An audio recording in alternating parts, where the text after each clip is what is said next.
स्नेह में सनातन मंच पर मुझको लगता है कि देश के सभी हिंदुत्ववादी संगठनों के अध्यक्ष, उपाध्यक्ष, मंत्री इस कार्यक्रम में उपस्थित हुए हैं। पहले तो उनको कोट आभार, साधुवाद, धन्यवाद। मीडिया कर्मी के बंधुओं को आभार धन्यवाद करता हूं। आपने, हम लोग अधिकतर बोलने के बाद ही बाइट देते हैं, लेकिन भाई बहुत देर से आप लोग बैठे हुए हैं और आपको और भी कवर करना है, तो सिर्फ हमसे ही आपका काम नहीं चलेगा। इसके नाते इच्छा तो थी कि आप लोग उच्च मंच पर मंचासीन संत हैं, उनके विचार को एवं विभिन्न संगठनों के अध्यक्ष हैं, उनके विचार को सुनते तब आप जाते, लेकिन आपको विशेष और भी कार्यों में जाना है। इसके नाते मैं आज इस समन्वय मंच की जरूरत क्योंकि हम लोग विभिन्न संगठनों को बनाकर कार्य और काम करते हैं, लेकिन मेरे मन में भाव आया, हमारे संगठनों के पदाधिकारियों के मन में एक भाव आया, हमने चर्चा को रखा तो हमारे प्रदेश अध्यक्ष ने कहा कि जी महाराज जी, बहुत बहुत साधुवाद, आभार, धन्यवाद कि आपके मन में विचार आया है और हम इस पर कार्य करते हैं, प्रयास करते हैं।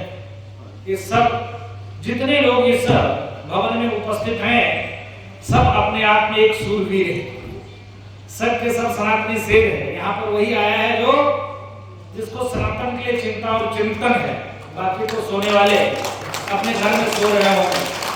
हर व्यक्ति रोजी रोजगार में मस्त है, लेकिन अगर भारत को बचाना है, सनातन संस्कृति को सुरक्षित रखना है, हमको और आपको अपने आने वाले पीढ़ियों को सुरक्षित रखना है, तो हमको आपको बाहर निकलना पड़ेगा, संघर्ष करना पड़ेगा और अपने सुरक्षा में अपने से लड़ना पड़ेगा। आप देख सकते हो, हमने सभी संगठनों के पदाधिकारियों, अध्यक्षों से निवेदन किया, एक साथ हम लोग बैठते हैं और एक समन्वय चर्चा करते हैं। आभार व्यक्त करता हूं जितने लोग यहाँ आए हैं, उपस्थित हुए हैं, उनके लिए कोट साधुवाद, आभार है, धन्यवाद है। हिंदू सुरक्षा संघ के सभी पदाधिकारियों को कोट में प्रणाम करता हूं। इसलिए प्रणाम करता हूं क्योंकि आपने सभी से चर्चा करके, निवेदन करके और सभी अपने भाइयों को एक मंच पर लाकर और संवाद करने के लिए आपने जो प्रयास किया, यह उन विधायकों के लिए, उन कुकर्मियों के लिए, उन राष्ट्रद्रोहियों के लिए, उन भारत विरोधियों के लिए मील का पत्थर साबित होगा, जो हम एक सभी भाई एक मंच पर एक साथ आकर लड़ेंगे, संघर्ष करेंगे। अभी आपने देखा होगा, दुखद घटना है, परमवीर सांगा जिन्होंने राष्ट्र के लिए अपने प्राणों की आहुति दिया, संघर्ष किया, आज तथा कथित हरामीलाल ने किस प्रकार से उन पर टिप्पणी किया। क्या महापुरुष किसी जाति के हैं? क्या वो महापुरुष अपने लिए लाए, लड़ने के लिए, घाव लिए, हाथ कमाए, आंख कमाए? गुरुओं ने सिख पंथ की स्थापना किया। देखा होगा, दिल्ली में शीशगंज गुरुद्वारा है। अब बताओ, शीशगंज गुरुद्वारा है, और जिसने गले काटे, जिसने सवामन जनेऊ तोड़े, जिसने मां बहन बेटियों की इज्जत लूटे, उनको महान कहा जाता है। कितनी दुख की बात है।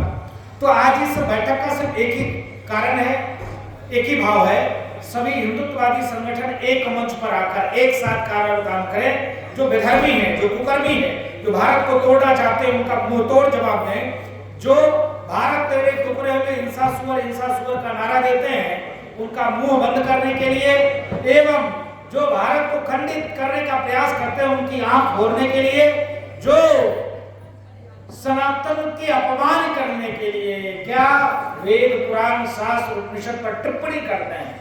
आपने देखा होगा, इसी लखनऊ जैसे शहर में किसी पापी से मेरी लड़ाई हुई, उस पापी से मेरा प्रश्नों कोई वैर विरोध नहीं था, उस पापी का हमने पहले कई बार सम्मान किया था, लेकिन हमारा विरोध तब शुरू हुआ जब वह पापी पारब्रह्म परमात्मा भगवान श्री राम की उस पावन ग्रंथ जो जन जन कण कण में व्यापकता रामचरितमानस, उसको उस नफरती ग्रंथ का फाड़ने जलाने प्रतिबंध करने के बाद किया, तब हमारी उसकी विरोध हुआ। आप देखो, हिंदू को हिंसक कहा जाता है। जिस प्रकार से राम मंदिर पर टिप्पणी, राम मंदिर नहीं बनाने देने के लिए कितना लोगों ने प्रयास किया और आपके पूर्वजों ने त्याग किया, तपस्या, संघर्ष किया, तब जाकर राम मंदिर निर्माण हुआ है। विषय है कि जिस प्रकार से पापी दुष्ट आत्मा, चादर और फादर के मानने वाले लोग जो समाज में द्वेष और कलेश घोर कर हिंदू को बांटकर, लड़ाकर प्रयास करते हैं कि हिंदू को कमजोर करके और सनातन को नीचा दिखाकर और हम अपने आप को ऊपर करके इस्लामिक स्टेट, इस्लामिक राज, इस्लामिक देश स्थापित करें। इसके नाते समन्वय बैठक की जरूरत थी, इसके नाते हम लोग बैठे हैं। मैं पत्रकार बंधुओं से सिर्फ निवेदन पूर्वक अपील करना चाहूंगा कि अब वक्त आ गया है, जो धर्म के विरोध में बोलेगा उसको हम नहीं छोड़ेंगे। उसके लिए हमको अपने प्राणों की आहुति देना पड़े। मैं आभार व्यक्त करना चाहता हूं करनी सेना के पदाधिकारियों का, जिसने लाठियां खाई, गोली भी खाते कोई दिक्कत नहीं था, लेकिन हमारे महापुरुषों का कोई अपमान करे ये बर्दाश्त नहीं।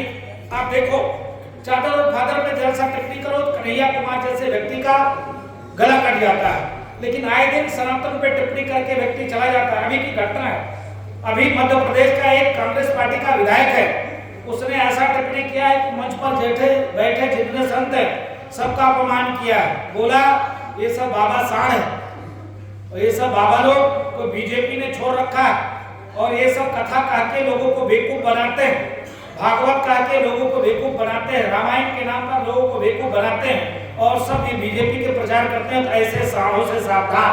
अब बताओ, यह देश संतों का देश है, संतों का अपमान कांग्रेस। अभी माननीय मुल्ला मुलायम सिंह जी के सुपुत्र अखिलेश उद्दीन साहब ने कहा कि बदबू आता है, किससे?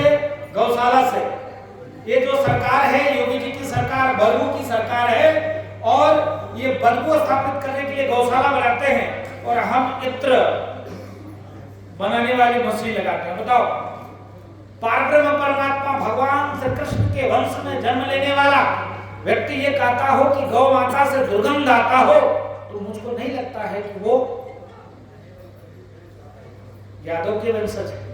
मुझको लगता है कोई रमुल्ले के, कोई कठमुल्ले के वंशज नहीं लगा।